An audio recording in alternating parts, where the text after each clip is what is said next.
ទស្សនិកជនពាក់ព័ន្ធទៅនឹងប្រព័ន្ធប្រតិបត្តិការ Windows 11 គឺមានអ្នកប្រើប្រាស់ច្រើនជាងប្រព័ន្ធមុន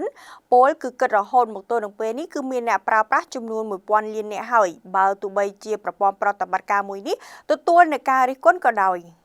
ក្រុមហ៊ុនបច្ចេកវិទ្យា Microsoft បានប្រកាសជាផ្លូវការថាប្រព័ន្ធប្រតិបត្តិការ Windows 11 ត្រូវបានប្រើប្រាស់នៅលើឧបករណ៍ជាង 1000 លានគ្រឿងហើយនៅទូទាំងពិភពលោកអ្វីដែលគួរឲ្យកត់សម្គាល់នោះគឺវាចំណាយពេលត្រឹមតែ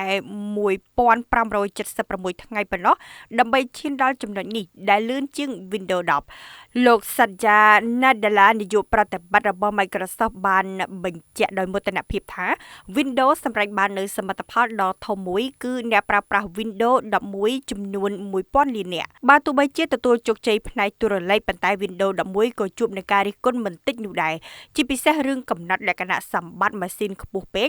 ដែលធ្វើឲ្យអ្នកប្រើប្រាស់ចាស់រាប់លាននាក់មិនអាចដំឡើងបានបន្ថែមពីនេះការងាកមកផ្ដោតលើបច្ចេកវិទ្យា AI និងបញ្ហាស្ថិរភាពប្រព័ន្ធមួយចំនួនបានធ្វើឲ្យអ្នកប្រើប្រាស់ខ្លះមានការមិនពេញចិត្តរហូតអ្នកជំនាញខ្លះហៅវាថាជាកំណែ Windows ដែលមានអ្នកស្អប់ច្រើនបំផុតប៉ុន្តែទទួលបានការពេញនិយមបំផុតមិនធ្លាប់មាន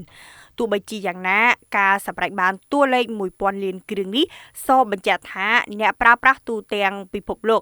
ដែលមិនមែនជាអ្នកជំនាញបច្ចេកវិទ្យាពួកគេនៅតែពេញចិត្តនឹងការប្រើប្រាស់ Windows 11 ជាឧបករណ៍សម្រាប់បំពេញការងារប្រចាំថ្ងៃ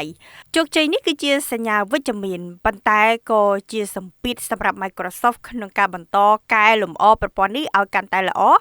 ដើម្បីរក្សាទំនុកចិត្តអ្នកប្រើប្រាស់ឲ្យនៅតែបន្តជាមួយខ្លួនយូរអង្វែង។